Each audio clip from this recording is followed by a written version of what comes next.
Eggs, are they nature's superfood or a ticking time bomb for your health? Well, today we are going to be cracking the case wide open with Dr. Neal Barnard. Stay tuned for the truth.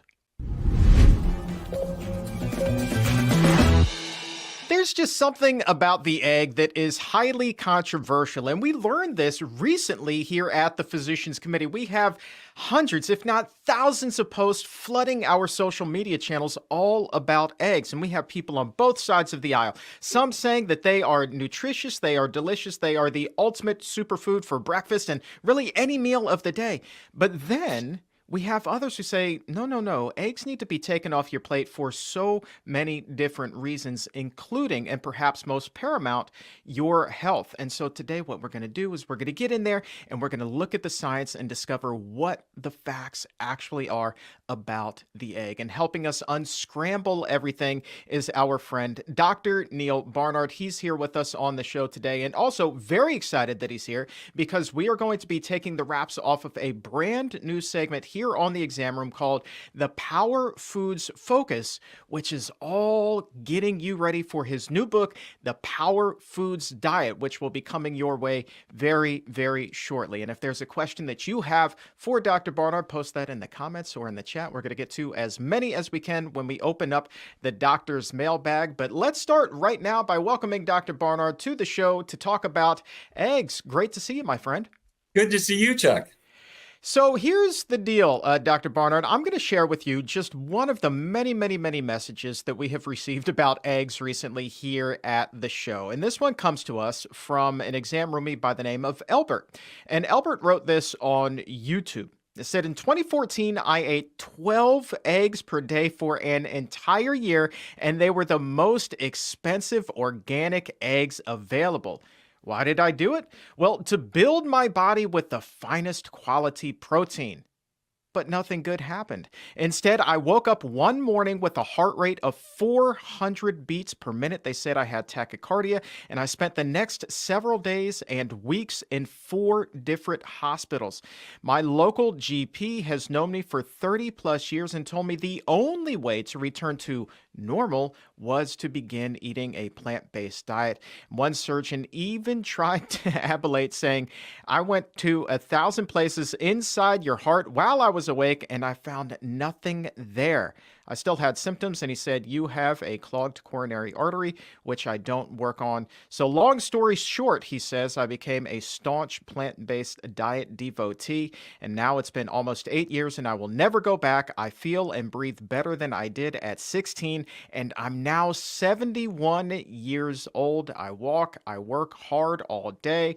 I sleep from 9 p to 4 a, and am full of energy, and my heart today is doing just fine.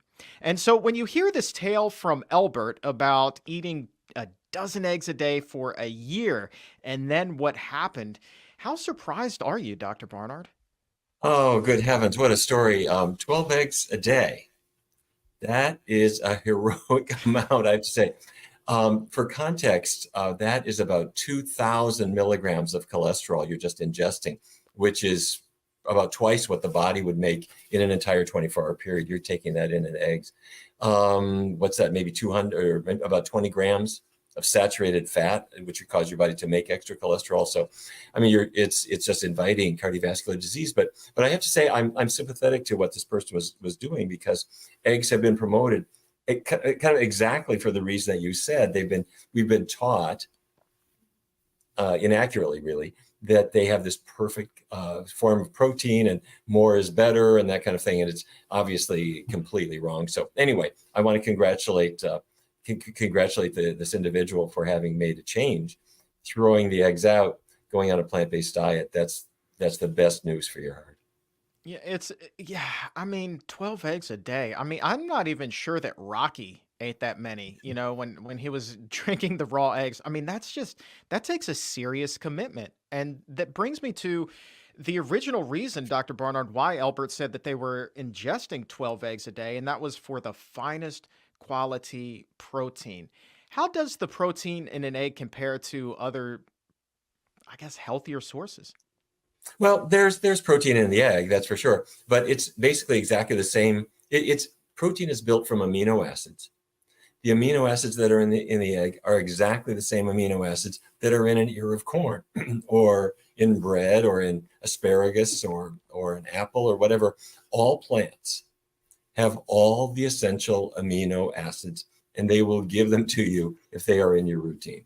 So there's nothing magical about the egg. In fact, the egg, the amount of protein in an egg is not as enormous as many people would imagine, but the amount of cholesterol is bigger than just about anything else that you'd ever eat. And I think that's the perfect time to take the wrap off of the Power Foods focus. And I know that eggs are a topic that will be coming up in your new book, The Power Foods Diet, which will be hitting store shelves in March. Absolutely can't wait. So let's do the Power Foods focus really quickly, and then we'll get back to more egg conversation. First of all, in the book, what do you write about in terms of eggs and protein? I'm assuming that you really zero in on some other foods that can go tit for tat with an egg and really have a healthier, even perhaps higher quality protein in there. Yes, I have to say this is really an exciting area for me, and I'm delighted to be able to release the Power Foods Diet, because we're doing exactly kind of the opposite of what people have done. When people want to lose weight, what do? They decide, I can't eat anything. So you cut down on calories, you cut down on portions. You feel like if you want to eat food, there's something wrong. It's a moral failing. So we're always focused on what we're not going to have. And the Power Food Diet says, wait, there are power foods. And if you have these power foods in your diet, in other words, eat them, don't neglect them, add them, then what they do is they help trim your appetite. That's good, so that I won't be overeating. Secondly, some of these foods actually trap calories in your digestive tract, and they carry those calories out with the waste, so you're flushing them down the toilet. Yes, there are certain foods that trap calories, so you can't absorb them. And third, they will raise your metabolism, so that after the meal, you're burning calories faster. And so that's why we call them power foods, because they tame your appetite, they trap calories so you can absorb them, they raise your metabolism so that the weight loss is effectively automatic. So when people go wrong and they say, gee, maybe I should have an egg doesn't do any of those things. It doesn't tame your appetite. It doesn't trap any calories, and it's basically useless for your metabolism or close to it. And when people say, well, okay, but eggs have protein. Let me tell you, take a large egg, compare it to a large potato. The potato, you're going to think, well, it's all starch, isn't it? There is more protein in a large potato than there is in a large egg. There's more protein in a medium potato than there is in a medium egg. So what I'm going to say, are potatoes a power food? They actually are. They have a good, healthy source of protein.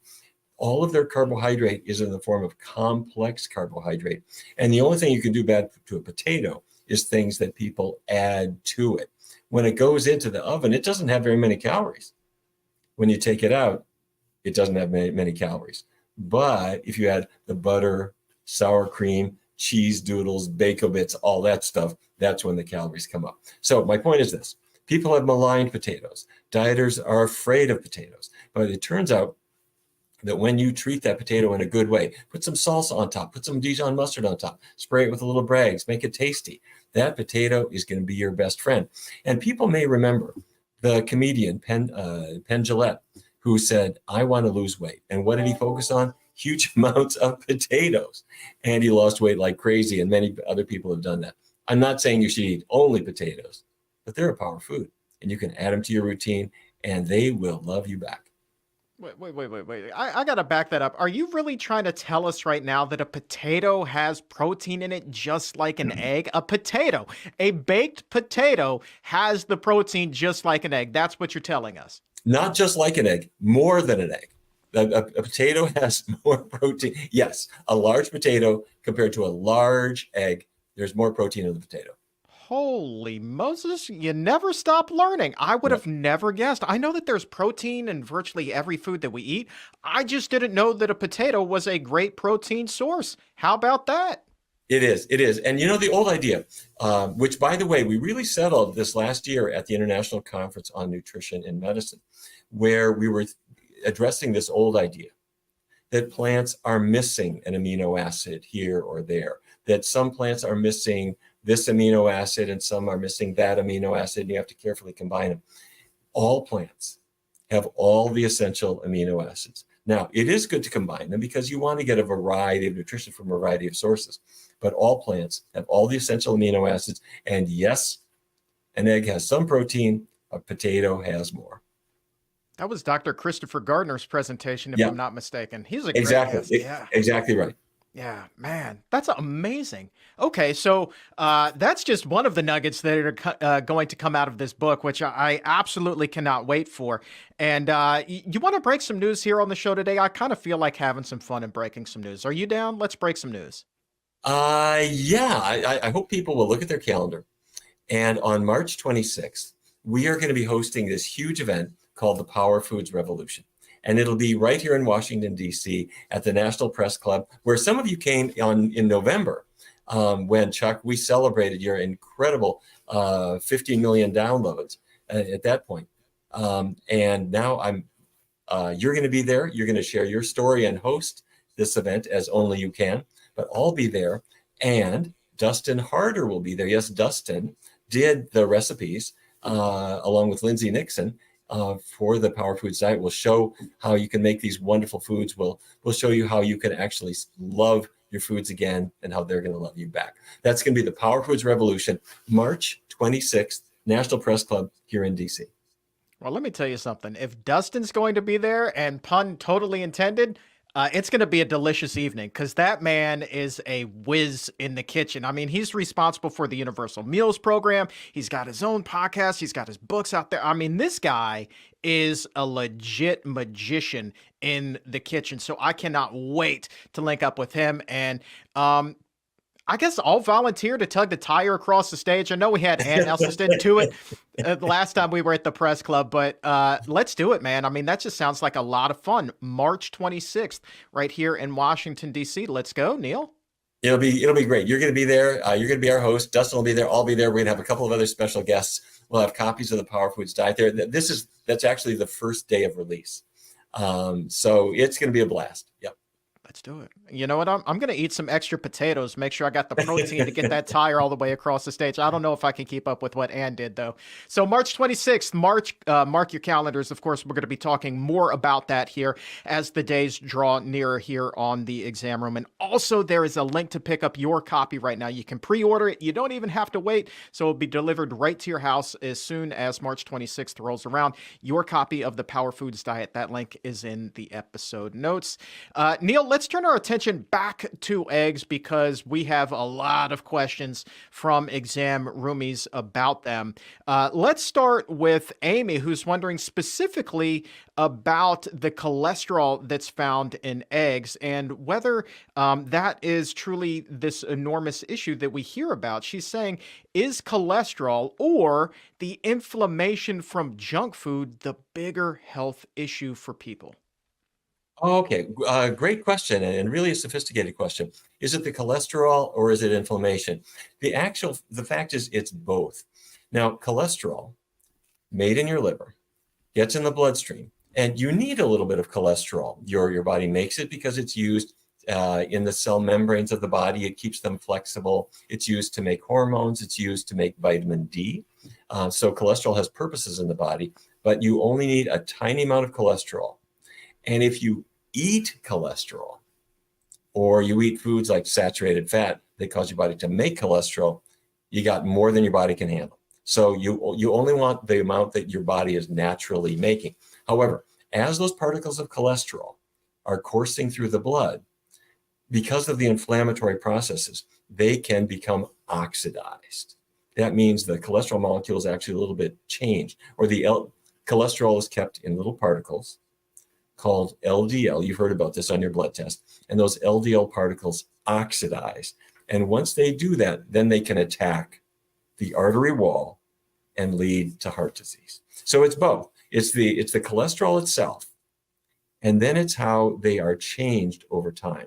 And so the antioxidants will protect the cholesterol you have from getting oxidized. And if we're avoiding the foods that raise your cholesterol, you got the best of all possible worlds. And so you're talking about the our bodies actually make cholesterol. Tina is curious about that process itself, wondering how does the body make cholesterol and what amount does it usually make? Okay, what a sophisticated audience we have here. Good heavens. Telling you. The exam roomies know all these things. It's amazing. Okay, let's dive in a little bit more. Your body cells, in fact, not just you, all mammals can make cholesterol, and the various cells of your body can make it, but the liver is the cholesterol king, really. It makes the most cholesterol in the body. And that cholesterol, as I mentioned, is used in your muscle cells, for example, and in other cells. And the reason is that the little cholesterol molecules get into the cell membranes and they keep them flexible so they can move around. Because think about it, you're not a plant. You're not just standing there like a tree. Your body has to be very flexible. And so cholesterol is part of that sort of hinge mechanism in every cell of your body. And it has lots of other functions. So the cholesterol is made in the liver. It gets packed into little particles. Those particles course through the body and they change into other kinds of particles. And your doctor reads about them on your blood test. Low density lipoprotein, high density lipoprotein, the so-called good cholesterol, good because your body is getting rid of it. It's leaving. And there are other forms too. How much do you make? The amount that you make is about, it varies a lot from person to person, but about 1,000 milligrams per day. What's that? That's your body is sort of manufacturing about 5 eggs worth of cholesterol on its own. So if you add another egg, you're creating more problems. What about egg whites? We have a lot of people wondering right now, is the yolk the biggest issue here? And are they erring on the side of caution and perhaps even safer and healthier if they just opt for the egg white? Oh, it's a great idea to get rid of the yolk, that's for sure, because that's where all the cholesterol is, that's where all the saturated fat is. And even better, throw away the white, because the white is a big glob of animal protein that you don't need. Now, lest we, in the 1950s, we all thought animal protein is so good, get lots of it. 2016, researchers had an amazing finding, which, by the way, right after Christopher Gardner's lecture, Chuck, at ICNM last year, we had a lecture from the Harvard research team where they were saying, here's what we found. They looked at animal proteins, including egg protein, also dairy protein, chicken, fish, beef, and they compared them with plant proteins. And it turned out that the more that people would get rid of the animal proteins and replace them with plant proteins, the lower their risk of mortality in any given time frame. So, bottom line, plant proteins, we used to think they were good for you. We now know that they are associated with higher mortality compared to plant proteins. So take that egg. The two parts of the egg that are not good for you are the yolk and the white. So skip it. You don't need any of it. Okay, we have a call back here to Elbert. Elbert is the gentleman who wrote in with that incredible tale about eating a dozen eggs a day at the top of the show. And Elbert, of course, opted for the most organic, free-range, expensive egg possible out there. Stephanie is wondering whether those free-range organic eggs are actually healthier than the regular eggs that are much cheaper. What do we know about the type of egg, Dr. Barnard? Oh, they are so heavily marketed, and you'll see their ads. And here's somebody cuddling their chicken, and you're supposed to imagine that the chickens are kind of roaming over the hillsides, hanging out in their spa, having all kinds of fun. This is 100% marketing, and it's a lie. They are A, not any healthier, and B, they are not any more humane than a typical farm to any significant degree. And if that's a surprise, first of all, on the health aspect, when an egg is laid by a chicken, the chicken puts into it lots of cholesterol and lots of saturated fat. Why? Because once that egg is made and laid, nothing else is going into it. That egg is not ordering out for room service to make that chick and the chick's liver and skin and feathers and bones and beak and everything. In order to make all that, the egg has to use what's in the egg already. So there is a boatload of fat and cholesterol and so forth. And if you're going to eat that, what you're eating is basically the packed lunch that was designed there to make this little chicken, a chicken's body. So it's a huge load of cholesterol and not healthy by any standard. Regarding the humane aspects of it, if you look at, there have been countless investigations in chicken farms, and you know about the chickens all being crowded on top of each other. And the reason that health advocates are concerned is because they're defecating constantly. They're a huge source of microbial contamination. And the so-called free-range places, you see the animals crowded together. It's really not something that a person with a conscience would want to patronize. And even when you say cage-free, this doesn't mean they aren't jammed all over each other. They still are. So the most humane thing is skip the eggs. There's plenty of other healthy things to eat. We have been talking primarily about chicken eggs, but Leanne is wondering, well, what about eggs from other animals like a duck? Are those healthier than the chicken eggs we've been talking about? Surprise. Okay.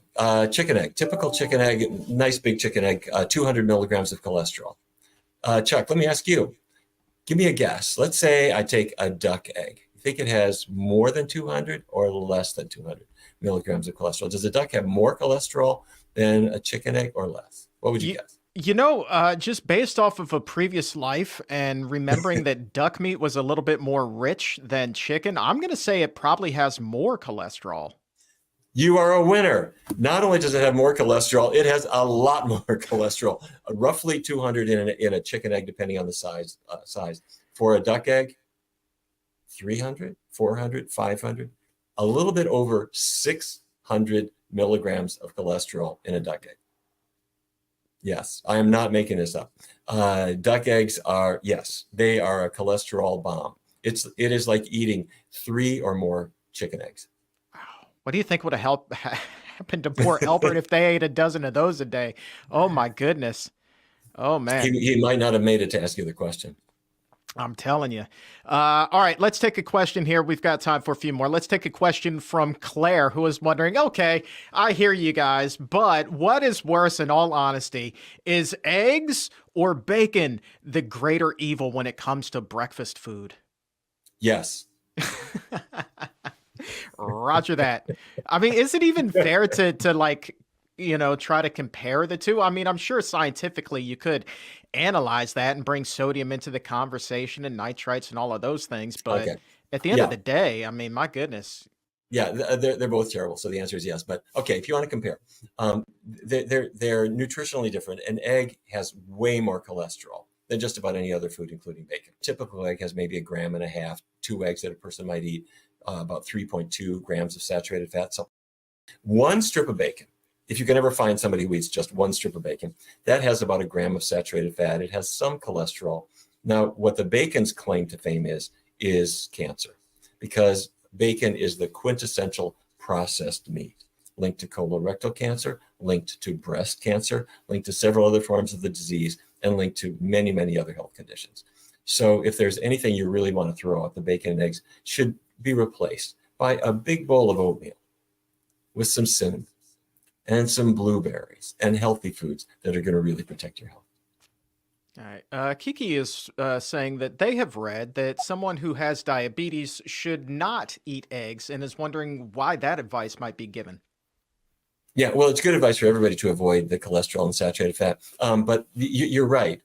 There have been studies going back to 2014, 2015, that people with diabetes are at especially high risk of cardiovascular disease and cardiovascular death if eggs are a big part of their diet. So people with diabetes have been counseled to just avoid eggs for a long time. But frankly, that's pretty good advice for everyone else. And Layla, can you offset the harmful effect of eggs by eating fruit and oatmeal along with them? Yes, if you eat the fruit and oatmeal first and then stop eating before you get to the egg.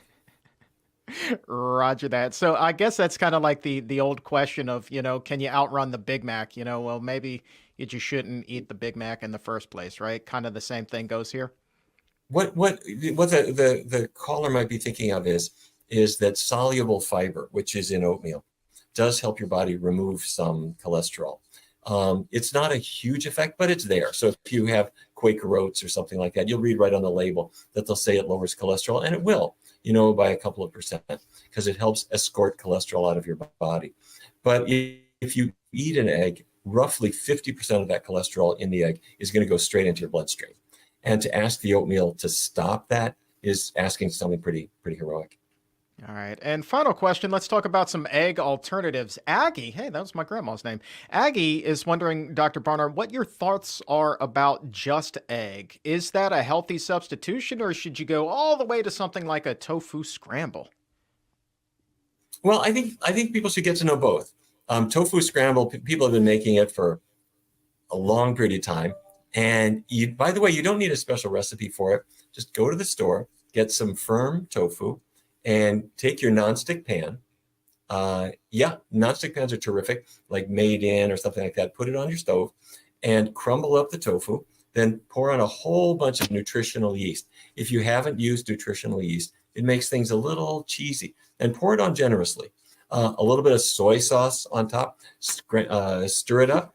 And what you'll discover is that as time goes on, as it heats up, it has this amazing, wonderful flavor. Put it on some toast or with some even green vegetables or whatever you want to go with it. It complements absolutely everything. So you can't do better than scrambled tofu. But the Just Egg people came out with two cool products. One is the Just Egg in a liquid bottle, and there you pour it into a pan just like an egg, and you scramble it. I mean, it comes out for all intents and purposes like a scrambled egg. And you can add some cool things to it if you want to. You can add a little bit of nutritional yeast, a little black pepper. You could put in diced red peppers and green peppers and dress it up, or you can have it just plain. They make another product, which is the Just Egg frozen. And it comes out like a little square, I guess what you'd put on maybe an Egg McMuffin or something like that, but cholesterol free. And you take the packet, look at what is it made from. And when this first came out, I thought, how do you simulate an egg? Is it made from some kind of chemicals or something? What it's made from, amazingly enough, is mung beans. Mung beans, which are the beans that people use to make bean sprouts. That's what they've taken that protein, and it's the prime ingredient in the Just Egg. And secondly, some canola oil, which nutritionally is similar to olive oil. So the net comes out to be maybe about 7 grams of fat in a serving. So there you have it. I think for people who would like to give it a try, or for folks who have never thought about replacing eggs, it can really seduce their taste buds. It is quite tasty. I was skeptical like you at first as well. But man, I mean, it really hits the spot. And I almost felt like this sounds weird, but I almost felt guilty eating it the first time because it tasted so much like a regular egg back in the day. I was like, wow. I was like, this is almost too good to be true. But I'm telling you, give it a try, I guess, if you haven't already. It is not half bad. It is not half bad. Well, Chuck, I have to tell you, and I don't know if I've told you this story before, but if not, or if I have, let me tell you one more time. I was doing a hospital lecture some years ago, and the hospital chef instead of scrambled eggs, brought Just Egg. And the group of cardiologists assembled there, totally fooled. They thought it was scrambled eggs. And afterwards, he said to them, there wasn't an egg in the house. There wasn't 1 milligram of cholesterol. It was all entirely Just Eggs. So he made his point. I suspect you had something to do with that switch, didn't you? I know you. You don't have to confirm, but I'm gonna leave that suspicion sitting right here on the table and let that breathe a little bit. But yeah, oh man, that's interesting. And if you can fool a room full of people, anybody like that, I think that speaks volumes to the quality of the product. Listen, Dr. Barnard, I wish that we had more time today, but I feel like we did. We got to a lot in terms of the egg today, and I'm sure that there's still more to tell. So again, mark your calendars, March 26th. I'm not sure that eggs are going to pop up, but a whole lot of other stuff will at the National Press Club for the big book launch event there. That's going to be a lot of fun. So set a reminder in your calendars for March 26th. And also, my friends, Dr. Barnard, I know because we've been talking about this, you have signed up to become an exam room VIP, but I would like to encourage all of the exam roomies to do the same. Head over to pcrm.org/exam room VIP. Sign up for free, reap the benefits, including exclusive early access to some of our top interviews. We just had one with Dr. Michael Gregory, the exam room VIPs. They were able to check it out 2 weeks before anyone else. So that's a huge perk there. Plus, you're going to get newsletters, nutrition tips, exclusive virtual events. I'm hoping maybe we can arrange one for the Power Foods Diet release as well. So a lot still to come. And all the exam roomies listening right now can become a VIP. Yeah, I spelled that right. Anyway, at pcrm.org/examroomvip for free. And best of all, it really does help us here at the Physicians Committee achieve our goal, Dr. Barnard, of helping to make the world a healthier and more compassionate place. For free. Doesn't get much better than that, my friend. Yes, I got to tell you, I think I must have been your first VIP sign up, and I hope everybody joins me. My man, there you go. Join the club with Dr. Barnard and all the other roomies. And listen, last thing, today's episode of the Exam Room Podcast, you want to talk about heroes in the world. Well, today's episode has been powered by the Gregory J. Ryder Memorial Fund. They support organizations just like ours that carry on Greg's love for animals by promoting plant-based health and working to end animal abuse, while also emphasizing programs that promote systemic change and benefit people. And you can visit them online right now at GregoryRyderFund.org. That's Gregory Ryder. You see it on the screen, REITER fund.org. Sign up for their newsletter and see everything that this extraordinary group of individuals are doing to help make the world a better place as well. And I know, as always, whenever you're on the show, we talk about this, and we mentioned the name Allison Mahoney, who is the driving force behind the Gregory J. Ryder Memorial Fund. And I just continue to be, every time I log on to their website, in awe of everything that they're doing. I have to say, I feel exactly the same way. I have so much respect for Allison and the incredible work that she's doing, and so grateful for her support for this, for all the work that we're doing to get the word out so far and wide. Indeed. And so thank you, Allison, for everything that you've done and will continue to do into the future. You are, in fact, my hero. And so are you, my friend, Dr. Barnard. Thank you so very much for being here today and helping to raise our health IQs. A lot we learned about the egg today, my friend. Right back at you, Chuck. Thank you. All right. And thank you to the crew behind the scenes for making the magic happen. And to you, exam roomies, thanks for raising your health IQ with us and asking so many wonderful questions. So let's do this again sometime next week, say noon Eastern, 9 a.m. Pacific on a Wednesday. Yes, mark your calendars. Let's make it a date. But until then, for everyone here at the Physicians Committee, I am the weight loss champion, Chuck Carroll. Thanks again for watching. And until next time, keep it plant-based.